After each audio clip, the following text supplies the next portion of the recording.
ఓం నమో వెంకటేశాయ. మిమ్మల్ని ఎంతగానో ఆదరిస్తున్న శుభోదయం కార్యక్రమానికి స్వాగతం.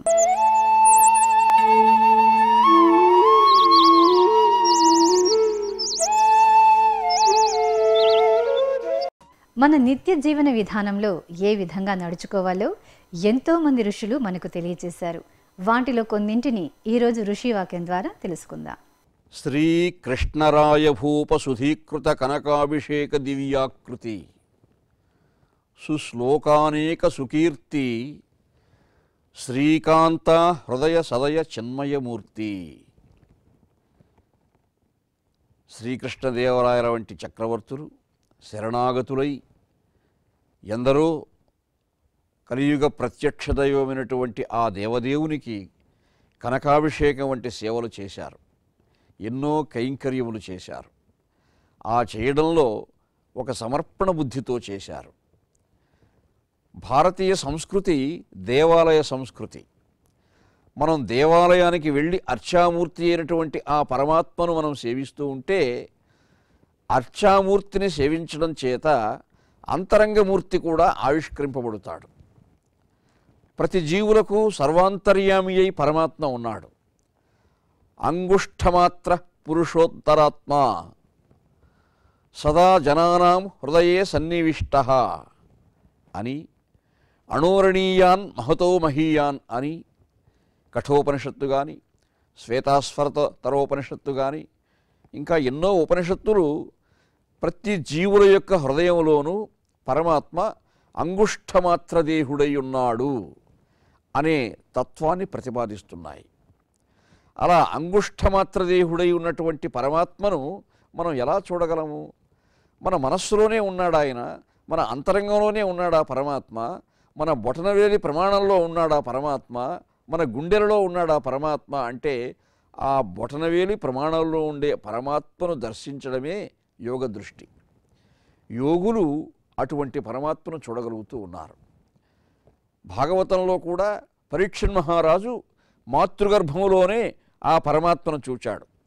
అంగుష్ఠమాత్మ పురుష అంతరాత్మ సదా జనానాం హృదయే సన్నివిష్టః అని ఉపనిషత్తుల్లో మహర్షులు ప్రతిపాదించినటువంటి ఆ అంగుష్ఠమాత్ర దేహుడైనటువంటి పరమాత్మను మేఘంబు మీది క్రొమ్మిరుగుకైవడిమేని పైనున్న పచ్చని పటమువాడు గండభాగంబుల కాంచన మణిమయ మకరకుండల కాంతి మలయువాడు శరవహ్ని అడగించు సంరంభమున చేసి కన్నులను నుకింపు కలుగువాడు బాలార్కమండల ప్రతిమాన రత్నహాటక విరాజిత కిరీటంబువాడు కంకణంగద వరమాలిక విరాజమానుడు అసమానుడు అంగుష్ఠమాత్రదేహుడు ఒక్క గద చేతదాల్చి నేత్రోత్సవముగా విష్ణుడు ఆవిర్భవించి అవ్వేళయందు అని మాతృగర్భములో అశ్వత్థామ యొక్క అగ్నిబాణం యొక్క ప్రభావానికి, ఆ వేడిమికి, ఆ తైక్ష్ణ్యమునకు తట్టుకోలేక ఆ బిడ్డ మాతృగర్భంలోనే పరమాత్మను ఆశ్రయించాడు, కృష్ణ భగవానుని ఆశ్రయించాడు. అలా ఆశ్రయించినప్పుడు అంగుష్ఠమాత్రదేహుడై ఆ పరమాత్మ సాక్షాత్కరించాడని భాగవతం పేర్కొంటూ ఉన్నది. అదే ఉపనిషత్తులు చెప్తూ ఉన్నాయి. అంగుష్ఠమాత్రదేహుడు ఒక్క గద చేతదాల్చి, బొటనవేలి ప్రమాణంలో ఉన్నటువంటి దేహము, ఆ దేహమునకు అనుగుణమైనటువంటి కిరీటం ఉన్నది స్వామికి, ఆ దేహమునకు అనుగుణమైనటువంటి కౌస్తుభము పట్టు పీతాంబరం ధరించి ఉన్నాడు. అంగుష్ఠమాత్ర దేహుడు ఎంత గద పట్టుకొని ఉంటాడండి, అటువంటి గదను పట్టుకొని ఉన్నాడు.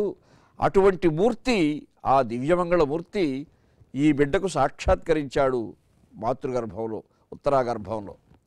అలా సాక్షాత్కరించిన పరమాత్మను చూస్తూ చూస్తూ గద చేపట్టి పరిభ్రమించుచు గదాఘాతంబులన్ క్రూరసుప్రదమై వచ్చు శరగ్ని తుత్తుమురుగా భంజించి రక్షించాడు ఆ బిడ్డను. ఈ అగ్ని ప్రభావాన్ని తొలగించాడు, గదతో తొలగదోశాడు. గద అటు ఇటు తిప్పుతూ శైత్యబంధురమైనటువంటి ఆహ్లాద వీచికలు, ప్రశాంతంగా ఉన్నాడు ఆ బిడ్డ. ఆహ్లాదంగా గాలి వీస్తూ ఉంది. అటువంటి ఆహ్లాదాన్ని, ఆనందాన్ని పొందుతున్నటువంటి ఆ బిడ్డ అలాగే ఉదయించాడు. ఆ బిడ్డ ద్వారానే భాగవతం లోకంలో వ్యాప్తమైనది. అంటే ఏ బిడ్డ మాతృగర్భంలో అంగుష్ఠమాత్ర ప్రమాణదేహుడైనటువంటి పరమాత్మ సాక్షాత్కారం పొందగలిగాడో, భాగవతోత్తములకే ఆదర్శమూర్తి అయి నిలిచాడో, ఆయన్ని గుర్తించాడు సుఖమహర్షి. అలా గుర్తించాడు కాబట్టే 7 రోజుల్లో మోక్షం చెప్పే ఉపాయాన్ని ఎవరూ చెప్పలేకుండా మహర్షులంతా ఒకరినొకరు చూస్తూ ఉంటే మాతృగర్భంలోనే భగవత్ సాక్షాత్కారం పొందినటువంటి ఆ బిడ్డకు మనం 7 రోజుల్లో ఈ భాగవతాన్ని బోధించి మోక్ష సామ్రాజ్యానికి అర్హుణ్ణి చేయాలని స్వయంగా సుఖమహర్షుల వారి వేంచేశారు. అంటే ఆయనకు ఆ అంగుష్ఠమాత్ర ప్రమాణదేవుడు ప్రమాణం అన్నమాట. అటువంటి ఆ రసానుభూతిని అందరూ పొందే ప్రయత్నం చేయాలి. పరమాత్మ స్వరూపమైన కాలంలో ఒక్కో మాసానికి ఒక్కో విశిష్టత ఉంది. మనం పుష్యమాసంలో ఉన్నాం కనుక పుష్యమాస వైశిష్ట్యాన్ని కొంత తెలుసుకుందాం. పూర్వం కృతాని దురితాని మయా తుయాని స్మృత్వాఖిలాని హృదయం పరికంపతే మే ఖ్యాతాచతే పతిత పావనతాతు యస్మాత్ తస్మాత్త్వమేవ శరణం మమ శంఖపాణి. పుష్యమాసంలో హరిని స్మరించుకునేటువంటి ప్రయత్నంలో పఠించుకోదగినటువంటి హరిశరణాష్టకంలో ఈ శ్లోకం ఒకటి. పూర్వం కృతాని దురితాని మయా తుయాని. దురితం అంటే పాపకర్మలు. ఈ పాపకర్మలు అనేక రకాలుగా సంక్రమిస్తూ ఉంటాయి మనకి. మనం చేసినటువంటి దోషాల వల్ల ఏర్పడేటువంటి పాపాలు కొన్ని, అదేవిధంగా మనం ప్రోత్సహించడం వల్ల మన అనుజీవులు అంటే మన సేవకులు కానీ మన పిల్లలు కానీ మన అధీనంలో ఉండేటువంటి ఇతరులు ఎవరైనా సరే వాళ్ళు ఆచరించేటువంటి పాపకృత్యాల్లో కూడా మనకు భాగస్వామ్యం ఉంటుంది. ఇలాగా అదేవిధంగా మన పూర్వజులు పెద్దవాళ్ళు చేసినటువంటి పాపములు ఏవైతే ఉన్నాయో అవి కూడా మన మీద ప్రభావం చూపిస్తూ ఉంటాయి. మన సహోదర వర్గం సోదరులు కానీ సోదరీమణులు కానీ మిత్రులు కానీ ఇతరులు ఎవరైనా సరే బంధువర్గంలో వాళ్ళు చేసినటువంటి పాపకృత్యాల్లో కూడా మనకు భాగగ్రాహిత ఉంటుంది. ఇన్ని రకాలైనటువంటి పాపాలు మనిషిని వెన్నంటుతూ ఉంటాయి. అందుకని పుణ్యవంతమైనటువంటి జీవనం గడపడం అనేటువంటిది ఎంతో కత్తి మీద సాము లాంటిదన్నమాట. కనుక ఎంతో శ్రద్ధగా ఆచరించవలసినటువంటి విషయం. ప్రతినిత్యం కూడా హృదయంలో హరినామస్మరణం కనుక చేసినట్లయితే మన యొక్క దురితాలన్నీ కూడా ఒక్కొక్కటే క్రమంగా క్షీణిస్తూ ఉంటాయి. కొన్ని ఒక్కొక్క సమయంలో పెద్ద దూదిరాశిలో ఒక చిన్న అగ్నికణాన్ని కనుక మనం వేసినట్లయితే ఆ దూదిరాశి అంతా ఏ విధంగా అయితే దహింపబడుతుందో అదేవిధంగా హరినామస్మరణం వల్ల ఇన్ని రకాలైనటువంటి పాపాలు కూడా తోలజాలాల్లాగా ఎగిరిపోతాయట. కనుక మనం ప్రతినిత్యం కూడా హరినామస్మరణం చేసుకోవాలి. అందుకని పూర్వం కృతాని దురితాని మయా తుయాని. నా చేత పూర్వం చేయబడినటువంటి పాపములు ఏవైతే ఉన్నాయో అవన్నీ కూడా స్మృత్వాఖిలాని హృదయం పరికంపతే మే.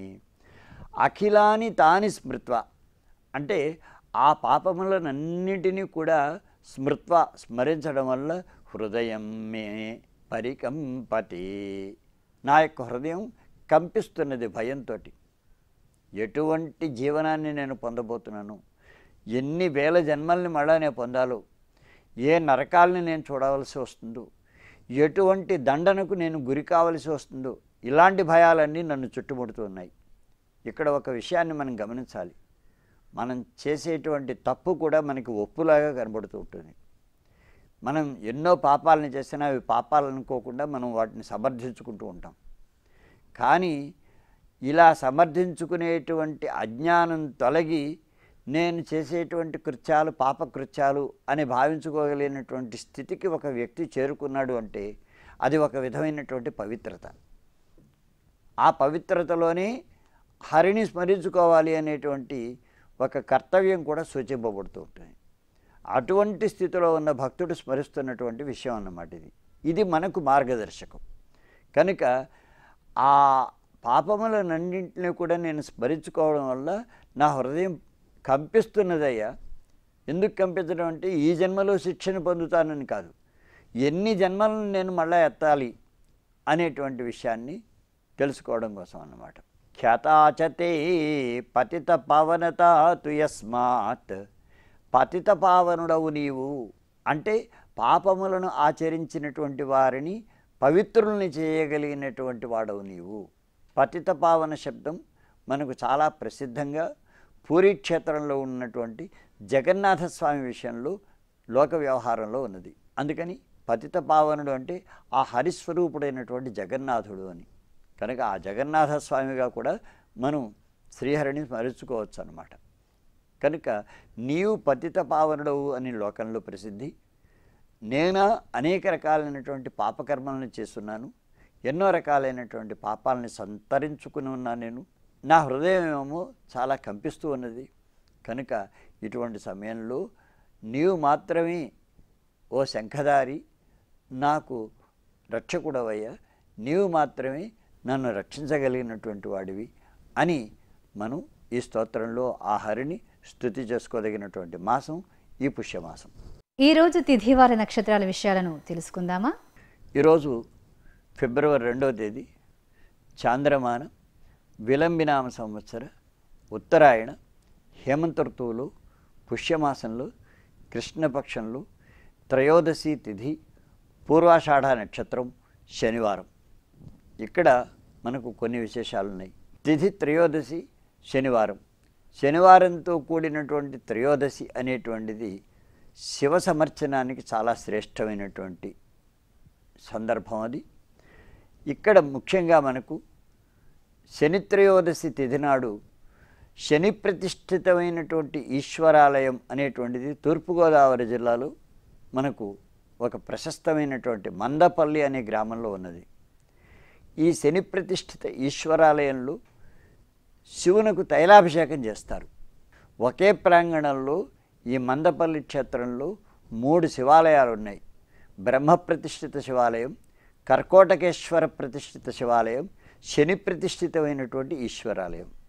ఈ మూడిట్లో ఈ శని ప్రతిష్ఠితమైనటువంటి ఈశ్వరాలయంలో ఆ శివునికి తైలాభిషేకం చేయడం వల్ల సర్వ విధములైనటువంటి దోషములు తొలగుతాయి అనేటువంటిది మనకు శాస్త్రం చెబుతున్నటువంటి విషయం. కనుక దాన్ని ఆధారం చేసుకొని చక్కగా ఈ శని త్రయోదశి నాడు ఈశ్వరోపాసనం చేసుకోవచ్చు. ఇది ఒక విషయం. శనివారం కనుక మనం ఇంట్లో శనికి సంబంధించినటువంటి కవచ పఠనం, శనికి సంబంధించినటువంటి స్తోత్ర పఠనం, శనికి సంబంధించినటువంటి అష్టోత్తర శతనామావళి స్తోత్ర పఠనం చేసుకోవచ్చు. శని జపాన్ని కూడా మనం చేసుకోవచ్చు. ఈ శనైశ్చర జపం వల్ల శనైశ్చరుని యొక్క అనుగ్రహాన్ని మనం పొందగలుగుతాం. ఇవి ఈనాటి తిథి వార నక్షత్రాదులకు సంబంధించిన కొన్ని విశేషాలు. ఈనాటి శుభోదయం కార్యక్రమం మిమ్మల్ని ఎంతగానో ఆదరించిందని ఆశిస్తూ రేపటి శుభోదయం కార్యక్రమంలో మళ్ళీ కలుసుకుందాం. ఓం నమో వెంకటేశాయ.